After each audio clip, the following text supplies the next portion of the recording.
Ça va mon frère. Le poste frontalier de la Ruzizi 2 entre la République démocratique du Congo via le Sud Kivu et le Rwanda a finalement été remis aux bénéficiaires ce mardi. Une vraie modernité avec équipement et technologie de pointe en matière de migration. Une réalisation rendue possible grâce au consortium Direction générale des migrations, Direction générale des douanes et accises, Office congolais de contrôle, Programme national d'hygiène aux frontières, avec une participation à hauteur de 66% de la DGM. Comme vous l'aurez remarqué, la DGM s'est appropriée la vision de la modernité prônée par le chef de l'État.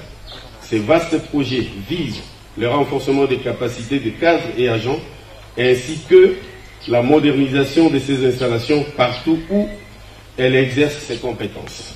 Malgré de nombreuses difficultés rencontrées durant cette longue période, les consortiums n'ont ménagé aucun effort pour faire aboutir la première phase de ces grands et vastes projets. La construction de l'immeuble Ruzizi 2, qui est inauguré ces jours, dont la contribution finale de chaque service de consortium a été évalué en pourcentage qui est voici.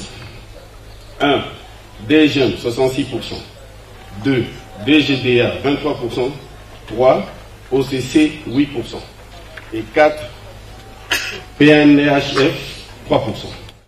Inscrit dans le cadre de la gestion intégrée des services aux frontières, la matérialisation de ce projet vient renforcer l'intégration sous-régionale, d'où l'implication du gouvernement provincial qui promet de s'investir dans l'entretien de la route Ruzizi-Major-Vangu en l'état de délabrement très avancé, longue de 3 km.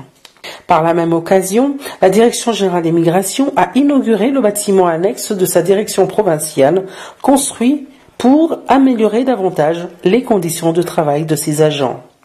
Cette double cérémonie, présidée par le vice-gouverneur Galonda Mbulu Gabriel, s'est déroulée en présence des directeurs généraux de la DGM, de la DGDA, de l'OCC, du PNHF et de plusieurs autres autorités provinciales.